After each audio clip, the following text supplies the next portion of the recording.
Hello, Geshe everybody. Hello and welcome to the 23rd session now of our weekly virtual teachings by Venerable Geshe Lhakdor. Geshe Lhakdor, we would like to welcome you by thanking you profusely, really, for leading this journey. And I thank everybody for sharing this journey with us. And here's for more journey ahead. Thank you so much, Geshe. Geshe, please help us, guide us.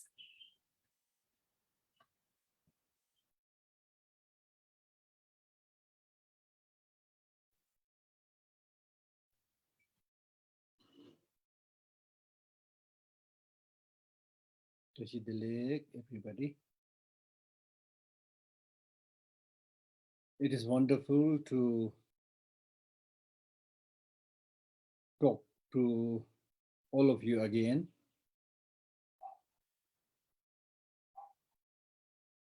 When we meet people, when we talk to people, if at all possible, it is important to think that I may be talking to this person for the last time, or I may be meeting this person for the last time. It is unsure whether we'll be able to talk to each other again or meet each other again. So therefore, I should be nice. I should make this meeting and talking a pleasant one.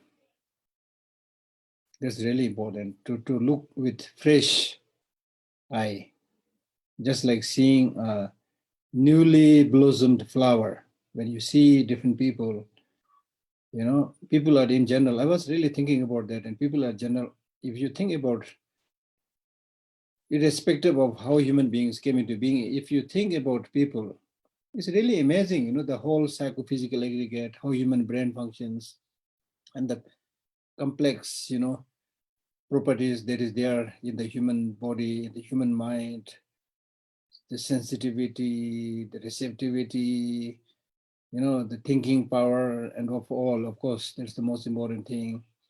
So there is really, really a lot to appreciate having born as a human being. And unfortunately, sometimes we don't understand the great many qualities that you have. You might focus on small problems, difficulties, and forget the bigger picture of who you are and what is your special feature. All these things you might forget, you see. So therefore, it's really, really important to appreciate this amazing human life. If you don't understand, then compare your human life with a mosquito or an earthworm or a cow or a dog, and then see which one has better facilities, better environment.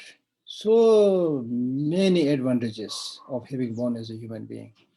So that way you need to instill that kind of peace and happiness in your mind.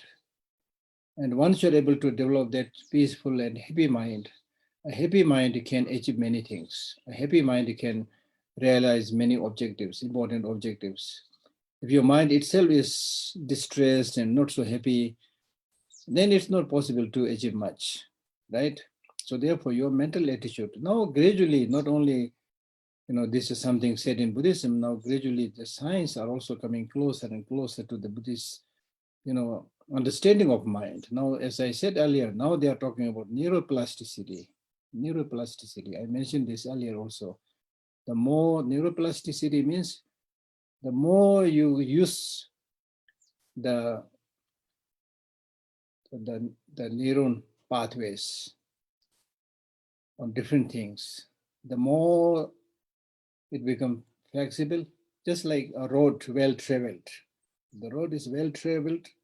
Many people go there, the people take care of it, put new pavements, things like that. If very few people travel it, then gradually stones and dust and twigs and leaves and everything will collect. And then gradually the road will completely be covered and not fit for traveling. So therefore, in fact, now the science is saying you should really, not just think on one thing, but also learn different skills. So that in case, for example, if there is an accident and one of the part of your brain which does the most of the thinking, if that gets damaged, then still there are many other pathways which you can use. And if you don't have learned that skill, then they say that if one of the pathway which you have been mostly using, if that gets destroyed, then your mind, which is dependent on brain, may not function at all, right? But then the interesting thing with the Buddhist teaching is that the mind, especially the grosser levels of the minds, are dependent on the brain. But when you go to the subtle level of the mind, it becomes more or less independent from its dependence on any physical aggregate, including the brain. So this is something that still neuroscientists are exploring, but not trusting right now. It's not that easy to grasp, understand. So there's one thing we need to remember, right?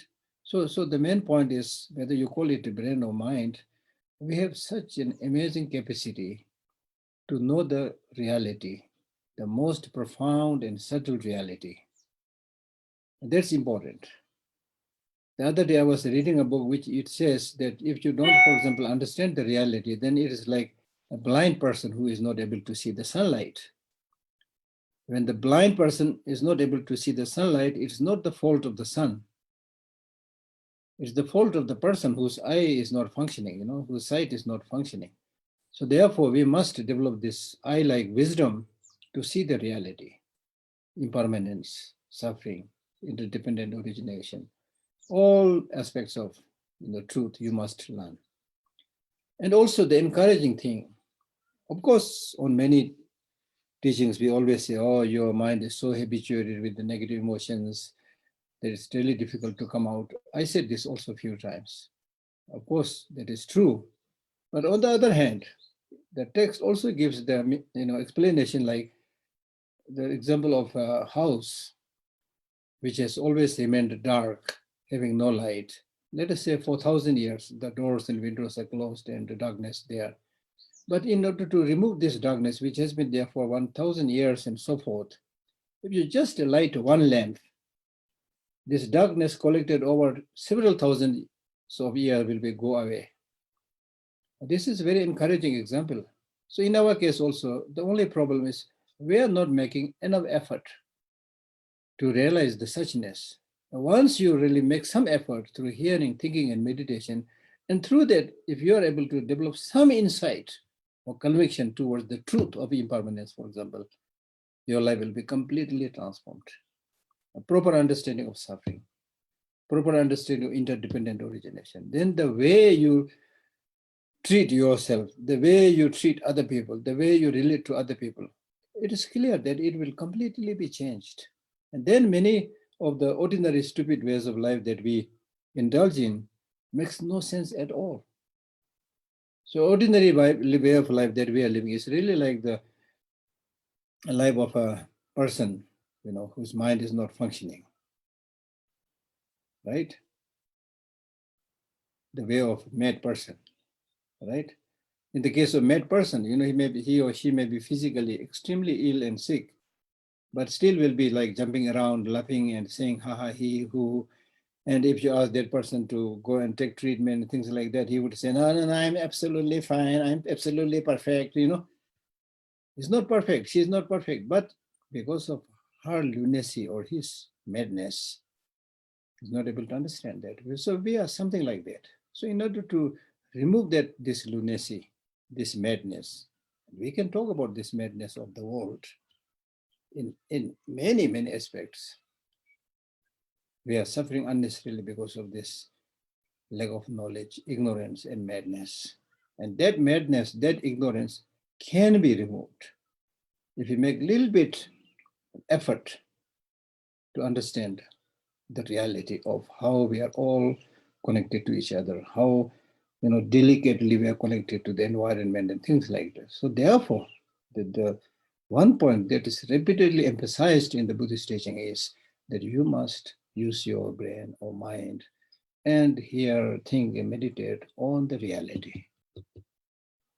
And through that understanding, through that perception, you'll be able to see what is good, what is not good, what must be adopted, and what must be discarded. And then if you, in your real life, practice that, there will be total transformation, total transformation. maybe living in the same environment, same world, but because of your attitude, things will be completely different. So that is in our hand actually. But unfortunately, we are always, carried away or sidetracked by the small pleasures here and there, and unable to devote much time for the thing that will do that greater goodness, right? So therefore, we really need to, just like we make budget for our monthly expenditure or yearly expenditure. So similarly, we need to make some budget with how we are using our time and make sure that every day you recharge yourself with these positive qualities, right? Recharge your uh, torch, torch of life, so that you can use it when you go into the darkness of the ordinary life. So therefore, the only solution for any problem has to come from within oneself. That is the bitter truth. That is the bitter truth. Especially when you encounter difficulties, problems, unless you are able to help yourself, there is not much point blaming other people, criticizing other people. That's not the solution. That's not the solution. So therefore, I consider myself fortunate to be able to read this text and explain a little bit to you. And you should also really see this as highly, highly important. And many of you are already acknowledging the benefit, which is good, and which has nothing to do with my, greatness of the teaching or things like that. It is the light and the preciousness of the teaching itself, which is radiating, through which we are all able to get benefit. Because these teachings are not talking for the benefit of one community, one society, one nation, but it's talking about benefiting all suffering people, benefiting all people who want happiness, right? So therefore, it's wonderful that we are now almost coming to the end of this text. We may have one more session. So next Friday will be the end of this teaching. So it is a great time to rejoice. But then don't leave it there. Try to read this text again and again. Right? Make it a part of your life. And the goodness of this text is the root text itself is really compact and very short. And read the root text. And whenever you are not clear, then again refer to some commentary or teachings of some other people and understand it. It's important. Right? So therefore, now today, the topic that we are going to talk about is the seven wealth. So he uses the word wealth. There are many types of wealth. And all these types of wealth, here we are talking about the spiritual wealth. So all different types of spiritual wealth are now condensed into this seven wealth. You will remember right in the beginning, we discussed about this earlier also. The four deities and the seven teachings. The four deities and three teachings, right? Four deities and three teachings. Three teachings are the three Pitakas, and four deities, I've explained this to you. Achala, Buddha, Tara, Avalokiteshvara. We discussed this earlier. So like that, within the teaching, here we are talking about the seven wealth, right? So the seven wealth here, again, as usual, discussion takes place between Domtamba and Atisha. And then Domtamba actually says that you are the real Manjushri, in whose mind the meaning of the profound and the vast, everything is clear to your mind. And just as the teaching on the profound and the vast is absolutely crystal clear to your mind, you also explained it in a crystal clear form to the students also. And because of receiving this teaching, we are so elated. We are so happy as if we have achieved a very high spiritual level. And you have also repeated your teaching many times so that students can understand. So therefore, now he makes a request, Trungpa makes a request by saying that since we have now enjoyed this, feast of Dharma teaching, now I would request you to give teaching on the wealth. So to this, Atisha starts teaching the seven wealth, out of which the first is faith. And he tells this to Trungpa by saying that faith is really one which, which collects and which attracts everybody, and which is able to control everybody. And through faith, one can even kind of control or attract even the superior beings.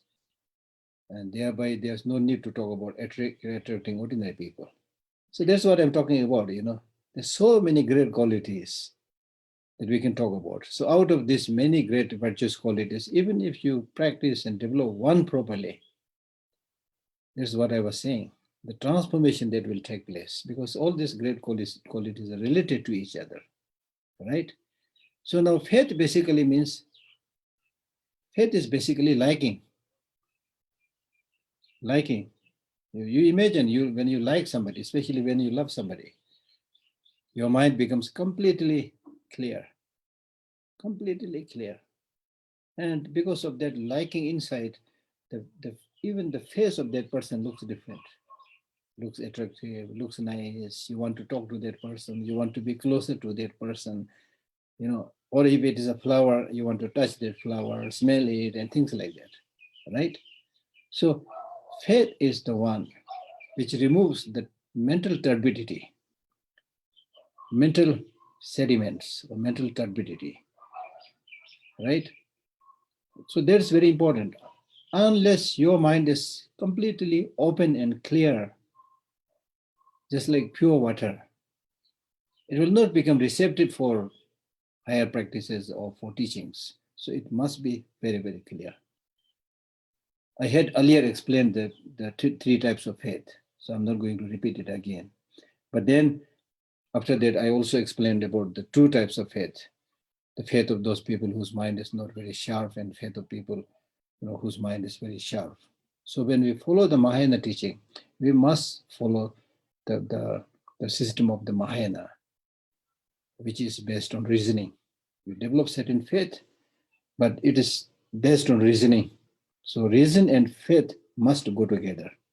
If you want to understand this more, then read the first chapter of Nagarjuna's Precious Garland, which His Holiness recently taught, I think, few times, in order to actualize human rebirth, in order to actualize nirvana, in order to actualize Buddhahood. He clearly says you need faith and wisdom, out of which what is really important is wisdom, but the one which goes first is faith. So faith is the precursor for development of all qualities, positive qualities. As I said, it makes your mind clear and receptive. When your mind is receptive and clear, it's ready to attract all kind of qualities, right? So therefore, that's why he's saying that it's a quality which attracts everybody. And with the pure faith, see, with pure faith, attachment and hatred will be destroyed. Faith means it's really like appreciation. It is like the sun. It's like the sun which gives the light. It's really like a line thrown on which the enlightened beings sit.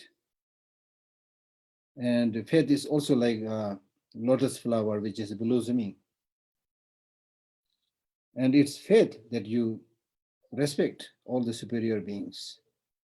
And it's faith through which you are able to enrich yourself with the richness of the peace and well-being of the superior beings. So therefore,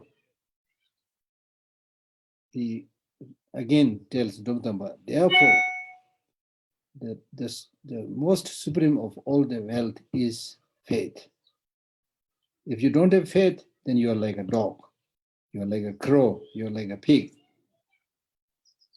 Without faith, you will not like what you should like.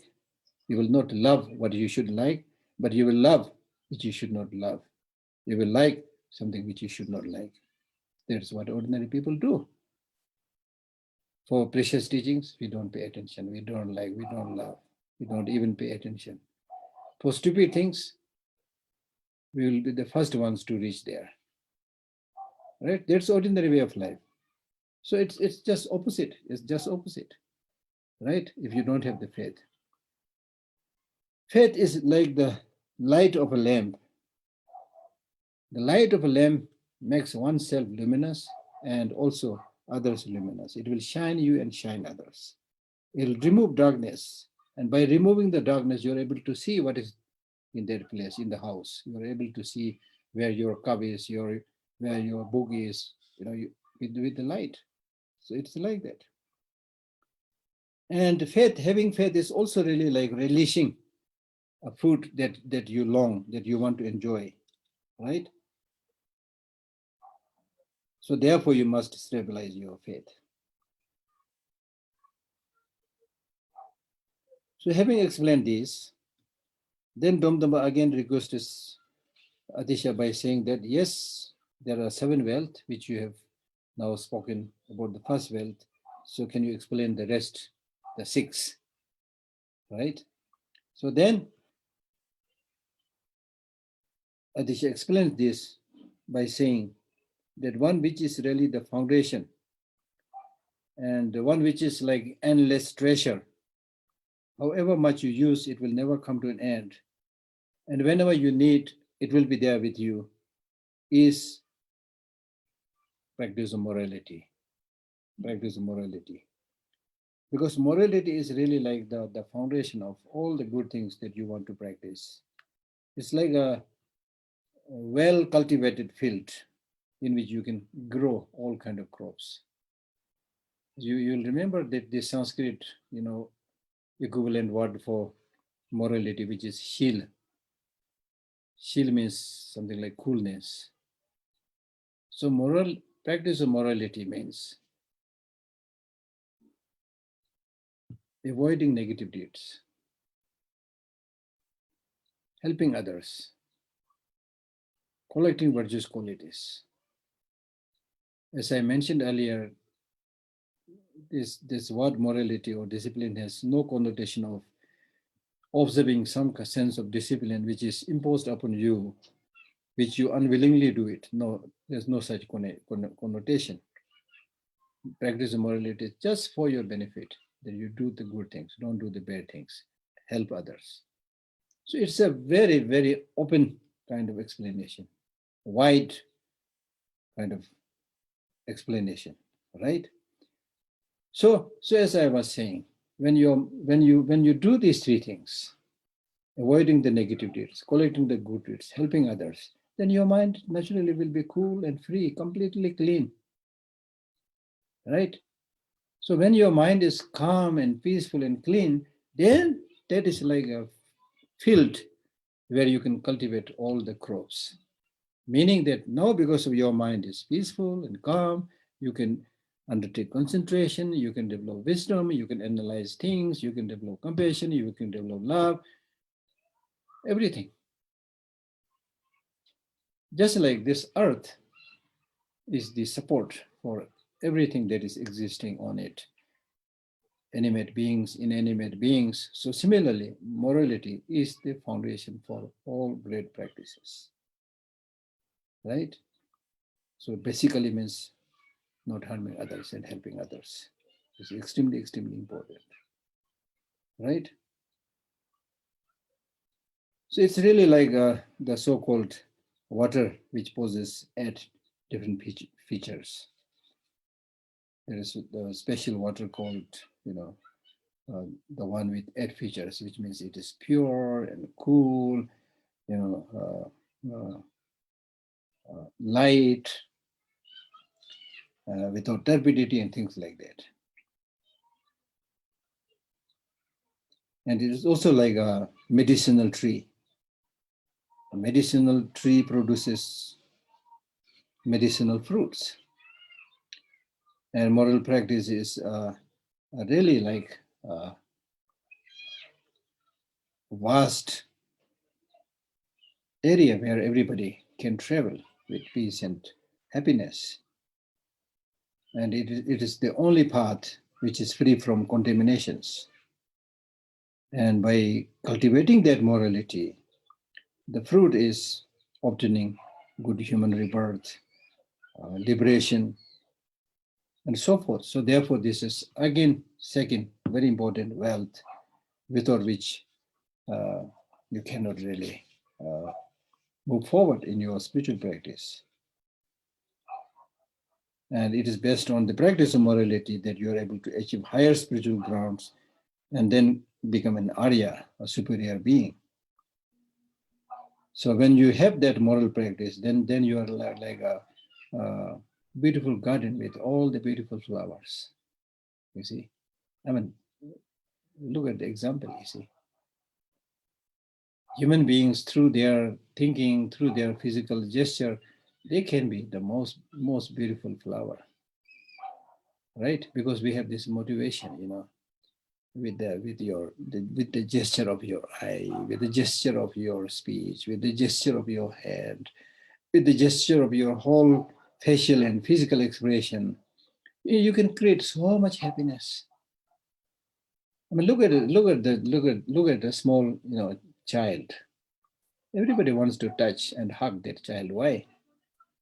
Because you can see this innocence in the child, purity in the child, the naturalness of that child. But gradually, with some kind of indoctrination, with the so-called education, we will gradually lose that humanness, that naturalness, and we come up with a second kind of mask, based on our education and things like that, and we hide the reality. In society, there are so many things that you can do, you cannot do. People say this, she will say this. There's your freedom is curtailed, you see, even in the ordinary society. Then in a more kind of higher circle, then you have this government rules, and then the many stupid leaders, they will completely take away or curtail your freedom, unfortunately. So we are not able to shine out our real humanness, because we are so much conditioned by the environment. Our very identity is lost. So therefore, in order to rediscover who you are, to rediscover your uniqueness, you need to think, what is reality? What is my real identity? What is so special about human life? We need to think about this. I mean, look at the difference between you and a rock, right? The other objects like a rock or even a flower, which maybe look beautiful, but it does not have that capacity to cultivate all these great inner qualities, right? Whereas human beings with that wonderful brain and mind, we have this great capacity to discover, understand our potential. When we talk about our potential, we have this potential that has the capacity to develop this limitless, amazing qualities, including actualizing Buddhahood.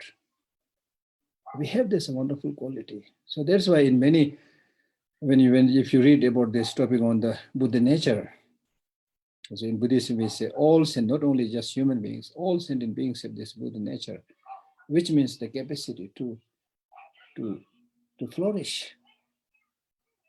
Capacity to flourish. Therefore, I have been saying that the very concept of education must be a process by which we are able to flourish and be happy and be satisfied, not just reading, writing, and doing some mathematics, right?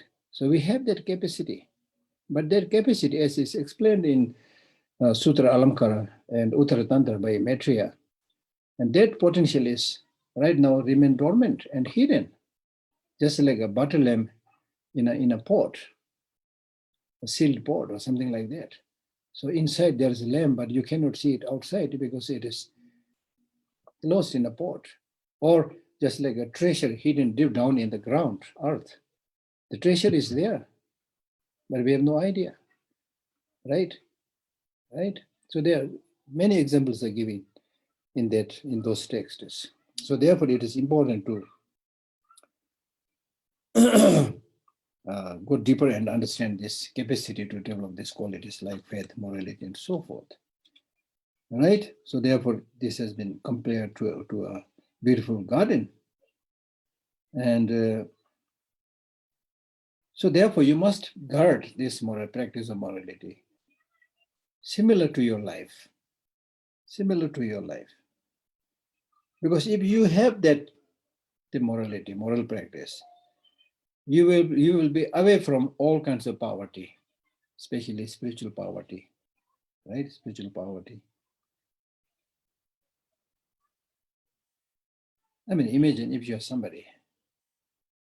So therefore, the Buddha is said to have said that even if the whole world gets problem of not able to find adequate food and not enough land to cultivate, and in fact, an example is given by saying that even if it turns out that the availability of the land is so difficult that the people have to cultivate the land as big as the nail of the finger. I mean, imagine what will you cultivate there, So even if the ordinary life reaches to such a difficult stage, still my followers, especially my monks and nuns followers, will not have difficulty getting their food. Provided if you have properly observed that morality. You see, not just monks and nuns, even ordinary people, if you are genuinely, in and out gentleman, kind, compassionate, people will be completely attracted to that person and seek guidance, things like that, right? Just like His Holiness Dalai Lama, from every quarter of the people, that people are dying to come see His Holiness with a lot of effort and expenditure and things like that. Because you are able to at least get some glimpse of the importance of those inner qualities, right? I remember well that once His Holiness was giving Kala Chakra in Jispa, which is in the same state where I'm living, Lahore, Spiti, as we say. So in Lahore, there is a place called Jispa. So there His Holiness gave Kala Chakra initiation. So one day when in the morning His Holiness was doing the Kala Chakra, preparation, one of the security guard came to me and said, Geshe, there is a lady who has some question. Can you please meet her? So I went to meet her, and I found her very puzzled and confused, Then in a kind of trembling voice, she asked me that I am a poor lady, don't have much money, but my master said that you must go and receive the Kala Chakra. Now all the 3-4 preliminary teachings have been done. And it was almost, I think, I don't remember exactly, but I think third day of Kala Chakra initiation or something like that. So the actual Kala Chakra initiation also now nearly over. I have come all the way. So now I am not sure what I have received, what I have got. Really, she was concerned. She was kind of with a trembling voice, as I said. Then I asked her, did you listen to the teaching properly? She said, yes. Did you get something, special advice which you've never heard before? She said, yes. Then I said, this you won't get anywhere. This is precious. So you got something which will help you throughout your life. So these inner qualities are like that. If you retain some of these inner qualities, they will be there whenever you have difficulty. They will say, yes, sir, I'm here. What can I do for you? Right? So therefore, he's saying here that this practice of morality is like a wealth without which you can't do. Right? It's like a garden. It's your life. And if you have that, you will not suffer from any deprivation. And if you have that, your treasure will be full of wealth. The ordinary treasure of gold, of silver, of things like that. I mean, Tibet used to have all that. The external material wealth. Imagine the wealth of the Tibet. Tibet is basically a country of so many minerals, including uranium. But Tibetans never explored this, excavated this, believing that what is there in the earth does not belong only to the human beings. It also has other owners, different spirits. So we used to believe that. So therefore, we never try to disturb, pollute, and excavate the minerals and pollute the water and things like that. So they were all there. So later, when we were invaded by the Chinese, they are now kind of, very crazy way, excavating and destroying everything. So they found hundreds of different minerals, including gold, silver, uranium, I'm saying, right? So anyway, what I'm saying is Tibet used to have that, but these are all lost now. But the spiritual wealth that we had, the spiritual wealth that His Holiness had, it is there, ever ready to help us, benefit us, wherever we go. Wherever we go, right? So these inner spiritual qualities are your constant, unfailing friend. So therefore, we must cultivate these inner qualities like morality.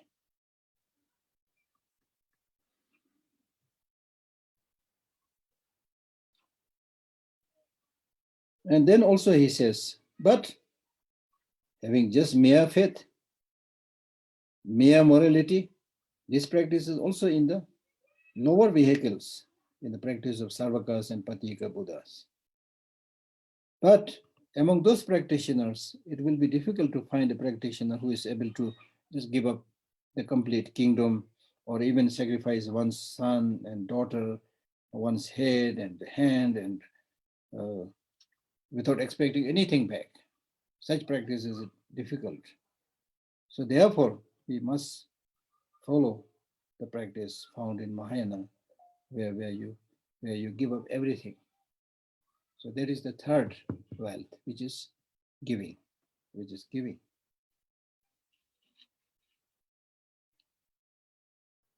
So giving without attachment, giving without expecting anything in return. So therefore, practice of generosity and giving is another important wealth.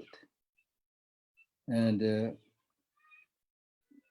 with the practice of giving, there are three types of giving. One is giving material wealth to alleviate the poverty of other people.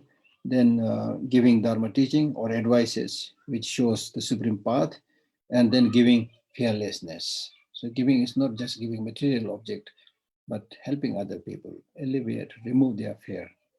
So that is also giving. So this is another unsurpassing supreme wealth.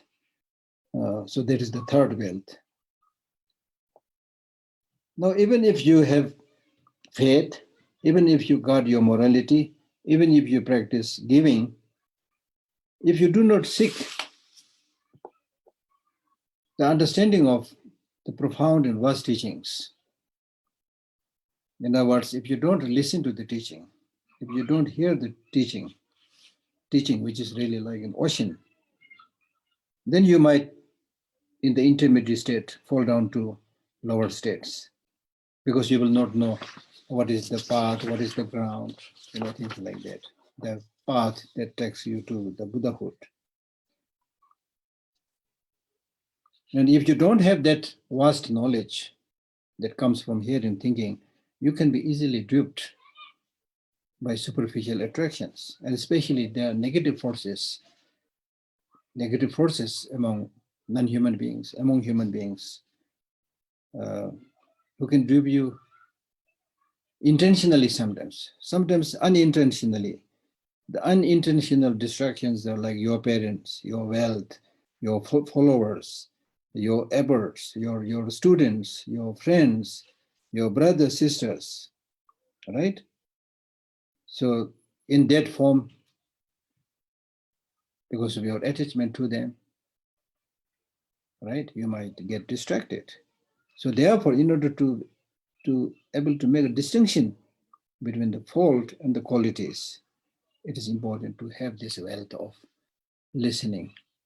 Knowledge that comes through study is extremely important. And because from hearing or from listening, then comes contemplation. From there, then comes meditation. From there, then comes the higher stages of the path. So therefore, identifying and understanding everything is really like a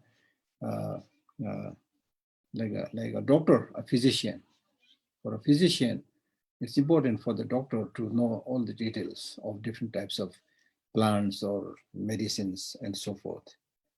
So therefore, you must listen the great teachings of the Kadamba instruction, which is the best method to get enlightened.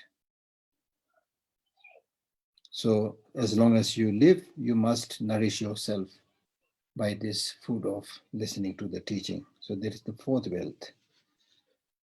Now, even if you have this four types of wealth, but if you have no sense of shame and no sense of concern for others, so this sense of shame and sense of concern for others, these are really like clothes that you wear, right? When you wear clothes, then you look nice. But if you go naked, it doesn't look nice. People might make fun of you. So therefore, it's really like covering your body with elegant, clothes. So you must have. You will recall last time I said that Nagarjuna also, in his, I think, Ratnavali, he says the world is sustained by two qualities, and that is sense of shame and sense of concern for others. That means not engaging in negative deeds because of concern for oneself, who you are, that this is not good for me to do. Or you refrain from doing negative things by saying, this is disgrace to my teacher, to my parents, and things like that. So if you have this concern, especially in terms of bodhisattva practice, if we try to summarize all the practices for the bodhisattva, then really in the Shiksha Samuchaya and many texts, it says that you need to do one practice. That one practice is, whenever you are about to do something, you should see whether this will make others unhappy or not. Right? So not engaging in any deeds by which people will lose faith in you. That should not be done. So therefore, practice of sense of shame and concern for others is, of course, extremely important. Because if you don't have this practice of sense of shame and concern for others, then even among the worldly beings, you will be considered as a worse kind of person, and you will be defamed and you will be laughed at. For example, let us say if you are somebody who doesn't respect your father as your father, who does not respect your mother as your mother, who does not respect the senior people, you see, that's very dangerous, especially in these days, right? Especially this question of seniority. Now in the name of freedom, everybody thinks, everybody is equal. Yes, everybody is equal in one sense, but that does not mean that there is no sense of seniority, respect for others. People like your parents who have been very kind to you, respect them. People like your teachers from whom you received instructions and guidance, respect them. It's extremely important, right? So if you lose that sense of respect, then that is unfortunately very sad. And when you don't have this sense of shame and concern for others, then you engage in stealing and robbing and exploitation and flattery and hypocrisy and idle gossip and divisiveness. So you lead a life which is really like crazy. And with such kind of life, the male, if you are male, if you are man, you will bring disgrace to the society of men. If you are women, you will bring disgrace to the society of women. right? So therefore, you must have this sense of shame and concern for others. And if you don't have that, you will cheat your parents. You will not repay them with kindness. You will deceive even those people who had looked after you, and so forth. And if you don't have that sense of shame and concern for others, even if you are termed as a religious practitioner, you will end up discouraging or bringing sadness in the mind of your teacher, your efforts, and you will also develop this mental enmity with your spiritual brothers and sisters. You see, for example, even in the case of teacher, if I am giving a teaching and then I found some another person who is really much better than my teaching, if I heard that, instead of appreciating that, I might develop jealousy, and I might then start saying something, yeah, he's kind of very good in saying things, but he's, that kind of, to show that I'm better than that person, you see. So even in the case of somebody who is called a spiritual practitioner, spiritual teacher, all this will be there if you don't have this sense of shame and concern for others, right? So these two are related. If you don't have sense of shame, you will also have no concern for others. And then what the life you will lead will be a hypocritical life.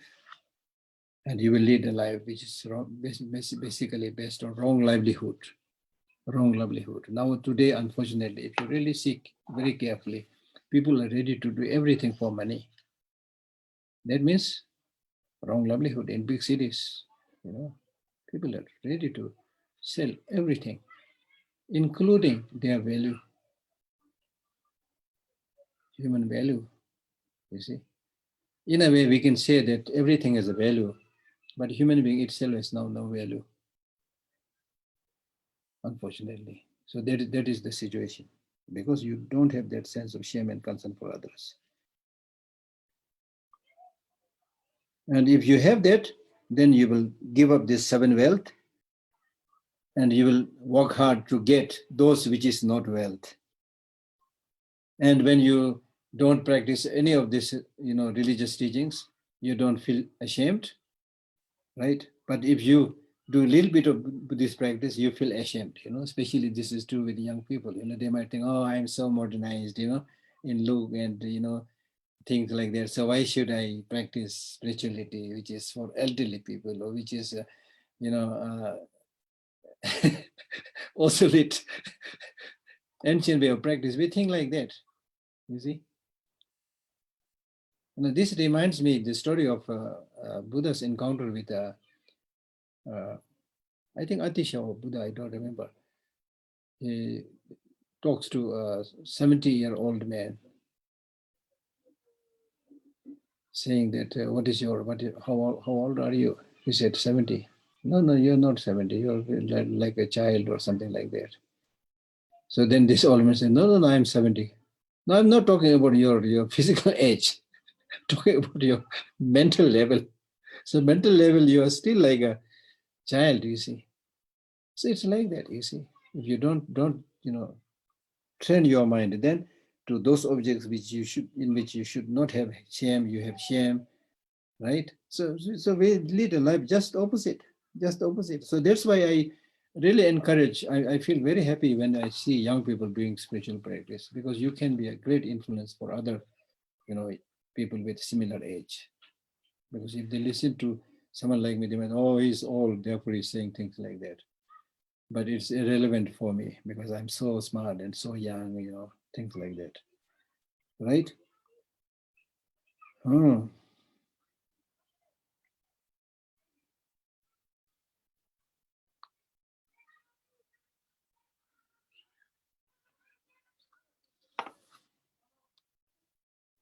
So that is having sense of shame is the fifth wealth, and then sense of concern for others is the sixth wealth, and the seventh wealth is the wealth of wisdom, and we should highly cherish it, because if you possess that supreme wisdom, then you will be a learned person to every subject. If you have that supreme wisdom, all the good teachings will be there with you. And it's this fire of wisdom which can burn all the hindrances and obscurations. So therefore, the wealth of wisdom is the supreme wealth among all other wealth.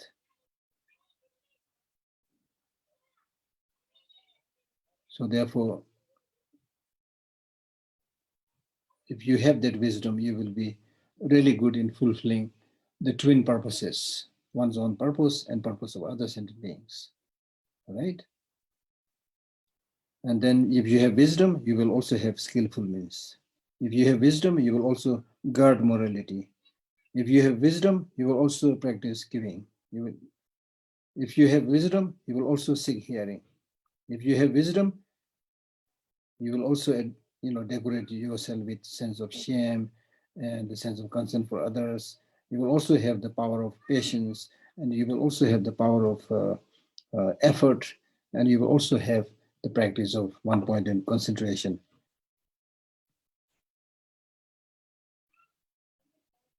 So if you have this wisdom, you will really become a rich man in everything.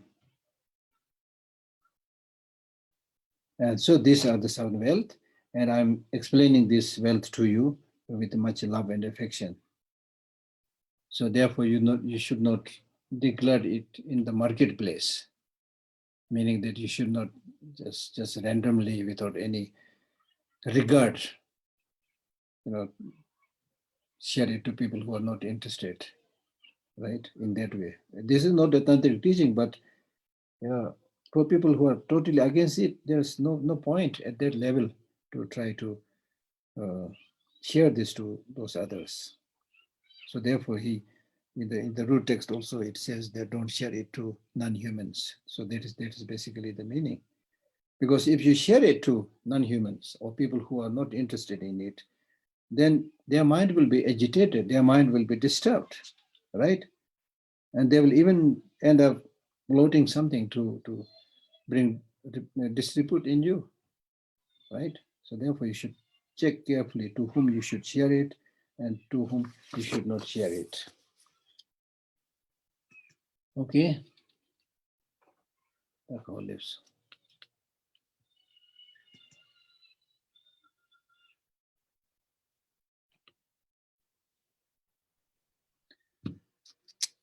Oh yeah.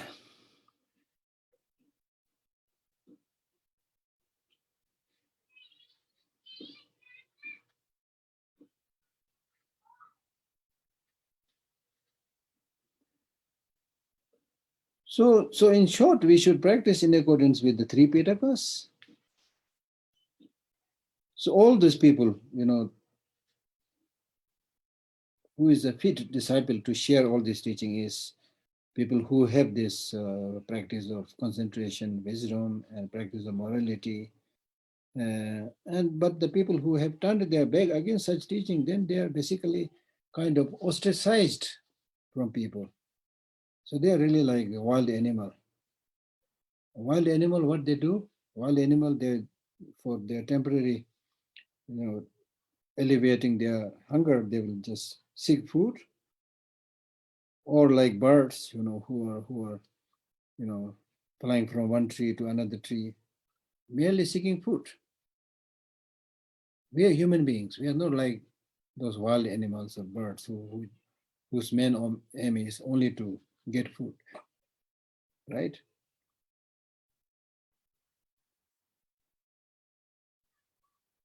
But people who have, less greed, who are contented, who have practice of morality, then these teachings should be shared.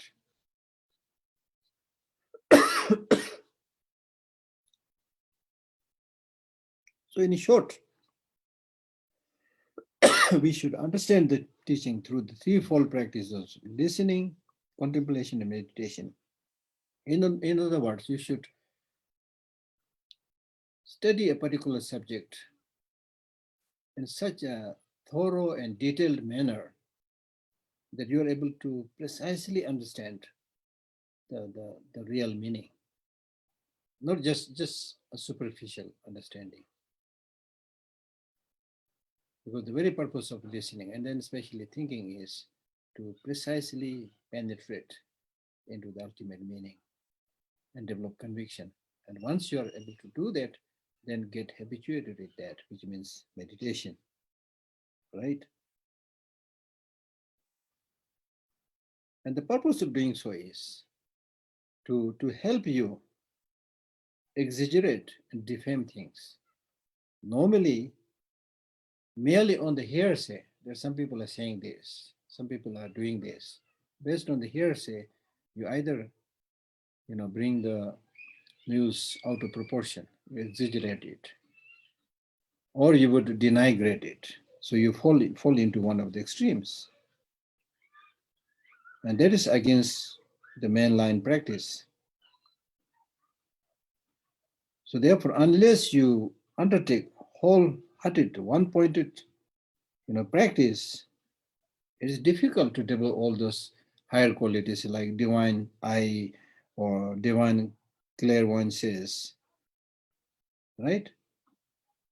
And if you don't have this, then you will become, an unruly, wild kind of practitioner who doesn't have that understanding, but you pretend you are somebody who has that understanding, and then without understanding the profound nature of the deities, profound nature of the shunyata and so forth, and because you have not seen, because you have not understood, therefore you will say, God, the Buddha doesn't exist, Manjushri does not exist, Avalokiteshvara doesn't exist, right? There are many, many things which you don't understand straight away. Because of your not having seen or heard, doesn't mean things don't exist. Even in this mundane world, there are so many things which you don't know, right? So many things. So you're not being able to know it doesn't mean they don't exist. So don't, quickly jump to the conclusion and say things don't exist. Just like the communists are saying, right?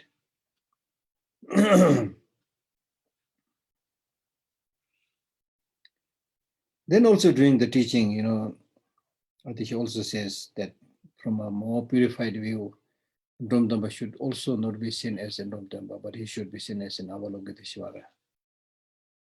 He's the real Avalokiteshvara. And we believe His Holiness the Dalai Lama is a manifestation of Avalokiteshvara, therefore manifestation of Domdamba also, right? So therefore he says that now I've given all these teachings to you, Domdamba, just like a nail being hit properly, right? So don't defame, don't denigrate, don't exaggerate.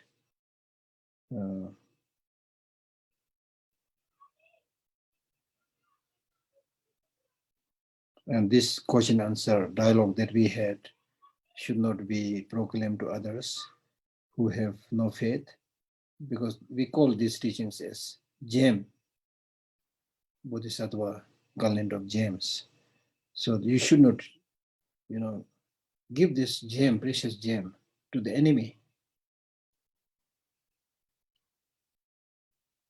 right? And so therefore this discussion, this dialogue should not be propagated to among bad people, bad-mannered people who are not ready. Of course, we must try to help everybody, but we can help them only gradually, not at one go. And then he also kind of gives prophecy by saying that now from henceforth, 1 year, after 1 year and half month, I'm called to come to the feet of Maitreya. So probably after 1 year and half month, Atisha was going to pass away. So therefore, Domdamba, you should take this supreme attainment and you must actualize your secure food. Even if you develop very special inner qualities by which you are able to pulverize the big mountain. Even if you have that power to, bring the whole mountain into dust, you have so much powerful. But unless you are able to liberate and free these suffering sentient beings, that power has no meaning, right? So the purpose of all this teaching is to benefit others.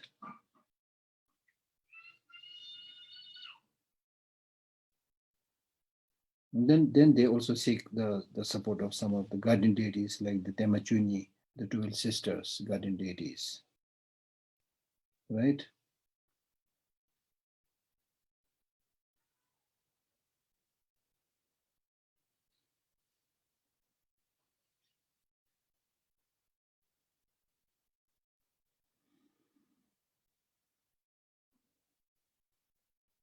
Then finally gives a short explanation about the 6-syllable mantra.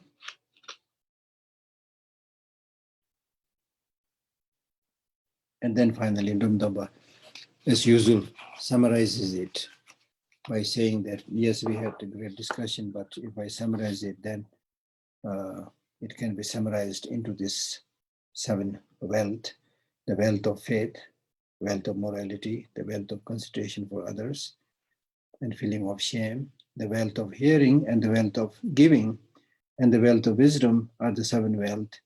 These aspects of wealth are the 7 inexhaustible treasure and should not be related to the non-human beings. So that completes this chapter 22. Okay? So exactly 7. So let us see whether there are some questions. Yes, so this is Chinnan, Gishla. Thank you so much, Gishla. We Mm. already have people in line for the questions. Jackie, please go ahead. Mm. Thank you so much for your precious teachings. I'm glad there's one more class. I was wondering, this isn't related today, but I've heard the phrase that emptiness and dependent origination are 2 sides of the same coin. I know you can't answer this in like 5 minutes, but if you could try, please. Sure. So here, what you need to understand. I'm glad that you asked this very pertinent, important question. So when we say emptiness and interdependent origination are the 2 sides of the same coin, what we need to understand is that when we say emptiness, we are not talking about nothingness. That's the first thing we need to understand. So emptiness means empty of independent existence. Why? Because if you look at how things exist, there are only 2 ways of existence. Either things should exist dependently or things should exist interdependently. Sorry, independently. Independently or dependently. So dependent existence and independent existence are mutually exclusive. It has to be just one of the 2. Cannot be both or cannot be something, neither of the 2. Either they should exist dependently or they should exist independently. Now, when we analyze whether things exist dependently or independently, we realize that things exist dependently. Because anything that is existing is either dependent on causes and conditions, or dependent on designation, or dependent on its parts and whole and things like that. So because of that, now we say things exist dependently, therefore there is no independent existence. So emptiness means empty of independent existence. Clear? Aha.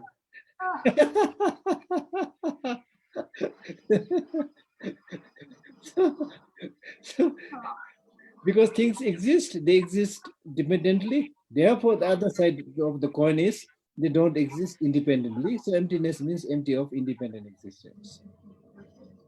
Okay? Yeah, thank you. Can I ask another question? Yeah.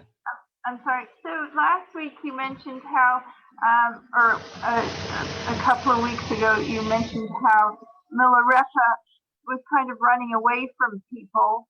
How did he then practice bodhicitta if he wasn't around people? Bodhicitta must be cultivated in the mind. But in terms of practice, so okay. Bodhicitta must be cultivated in the mind. And he already had a lot of dealings with people. Yeah. And so much suffering. Right? So, you know, this reminds me a story that I have actually seen, that in the very initial stage, when I was in the monastery, the Institute of Buddhist Dialectics, when it just got started, so after 2-3 years, we were all very enthusiastic to study Dharma. And some of the senior students are so enthusiastic that they really want to move high into the mountain and do retreat and become like almost like Milarepa. Some of them, in fact, went to our teacher, Geshe Lhakdor, saying that we want to move into the mountain. Then my teacher, Geshe Lhakdor, rebuked them, scolded them by saying, it's easy to move to the mountain, but what are you going to do in the mountain? If you simply physically move into the mountain, then mentally just keep on thinking about the city or people in the valley, then that will be the worst scenario. So therefore, first you should study properly and have something to meditate and then go into the mountain, you see. So Milarepa really has all those experiences and things like that. Yeah. Thank you, Gishla. Thank you, Jackie. Next, we have Natasha. Hi, Natasha. I've sent you a mute request. Yeah, thank you very much, Geshe. Today we have, again, 3 questions from the Russian audience. And the first one is, Buddhism says that we should tame our mind. Yes. Can we say that the conceptual mind itself is the cause of samsara? Yes. And should the conceptual mind be dissolved to discover the non-dual emptiness? Yes, true. That is true. Because whether you call it conceptual mind or discursive thought,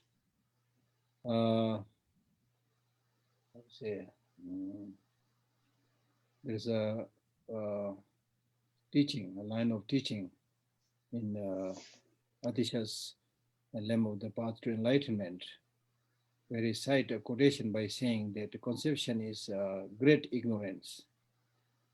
It is this conception which throws you or projects you into the cycle of existence. But if you remain in the meditative stabilization of non-conceptuality, then you are able to transcend ignorance and actualize enlightenment. Yes, true. So therefore you must, conception means a kind of mental fabrication. Like, so there are so many conceptions of men, of women, of tree, of food, of clothing. You know, with conception, we are primarily living in the conventional truth, the conventional world. And with this host of conceptions, we get stuck with this multifarious aspects. So therefore, you need to come out of this conception and develop this non-conceptuality of realizing shunyata, which is really like, as I said, understanding the space, where there is no obstruction, no hindrance, right? Okay. Yes, thank you very much. The second question is how we should meditate on the emptiness of our personality. Now, your personality or your person, basically, if you are somebody called Gorbachev, then you should see from the top of your head to the sole of your feet Where is this man with such and such name? What you are seeing is your physical body. It's not yourself. Because normally you say, this is my body, which means the one who says my body, the owner, the I, is something different. Similarly, mentally, I'm not very happy today. So you're also saying your mind is not yourself. So your body and your mind belongs to you, but they are not you. So where is this I? Right? So when you search in this way, then you will come to the conclusion, like anything else, not just I, like anything else, you will come to the conclusion. When you try to locate the basis of designation, you will never be able to locate it and pinpoint it as something having inherent independent existence. Right? So therefore, you will be able to understand that things are just designation, mental designation, imputation. Right? And So that will be quite kind of shattering experience. You see, there's a story of somebody meditating on shunyata, and then after a while, he lost his kind of identity, and then he really had to pull his rope. Where am I? He got so jolted and scared. You see, so that will happen, because that will happen not because of understanding of emptiness itself, but because of our strong grasping to something solid, concrete, having independent existence, right? But if you understand that things are just designation, things function based on designation, I am Lhakdor now. You can be Lhakdor also, provided if this name has been given to you, everybody can be Lhakdor, you see. It's clear that it's just designation, you see, right? And why you need the designation? You need the designation so that, everything does not get, mixed. Right? So in order to separate us from each other, we have these names, that's it. Okay, and the last question is, sometimes people within the society are ashamed of different things. For example, someone can be fat or thin, beautiful or ugly, successful or not, etc. So is it that the shame should have morality as a basis? Yes. And not the opinion of society? Yeah, this is a morality because of its relation to the society, right? Because of it is, influence and effect in the society, right? But what is important is that you should not be doing anything that is improper and harmful to yourself, to others. That's the purpose of having shame and having consideration for others. But this does not mean to say that you should dance at the tune of the demands of the society. You should not become a puppet to the society, right? So now this is like, you need to do a very fine balance. One, ordinary people are still ordinary. You can't expect them react to you or behave with you as enlightened beings. They'll continue to behave in the normal, ordinary way, right? So if you have some understanding, don't get shocked and surprised with how they do. So as much as possible, not to displease them, adjust to them. Don't pretend that, oh, you are stupid, you are behaving like this, but I'm enlightened, this should not be like this. Of course, we cannot give a sermon or a teaching like that, people who are not ready, as we already discussed, you see. But you should, as much as possible, make a sensible adjustment with other people. But this does not mean to say that you should throw your important spiritual practices into the water. You must maintain your independence. In the true sense of the term, independence. Buddhist practice is really for getting that freedom. We talk about nirvana as ultimate state of freedom, independence. So in order to reach that ultimate state of freedom, independence in the form of nirvana enlightenment, we must learn, while adjusting a little bit to the other people's needs, but don't sell your soul, don't sell your spirit to the needs, dictates of other people. You must, deep down, you must have that conviction and faith in the good things that you're doing and continue to do it and practice it, irrespective of what other people are saying. Because at the end of the day, when we talk about the truth, it's not a question of majority or democracy. That's very important to understand. Otherwise, people might say, oh, I have to do this because everybody is doing. That's a very stupid comment. Because if everybody is jumping from the 9th floor and committing suicide, you will not do that, right? So therefore, don't just say, follow other people, everybody is doing, but you should use your, sense of judgment and discrimination. Okay? Thank you. Thank you. Yes, so Gisela, thank you so much. Thank you, Natasha. So that was the last question for this session, Gisela. And before we let you go, I cannot really stop myself, like somebody else had mentioned to you in that email, that how profoundly grateful we are, how profoundly fortunate we are that we get to have these teachings. And it's not just receiving the teachings, but getting to have this experience of having you here, your presence here, that presence of this assembly, and then listening to these teachings from your own words, from your own voice. Thank you so much, Geshe. We hope we're all able to listen properly and, more importantly, practice them. Thank you so much, and we look forward to the next session, but not look forward to the next session ending. Thank you so much, Geshe. Thank you, everybody. Thank you. Bye-bye, everybody. Thank you. Thank you. Thank you.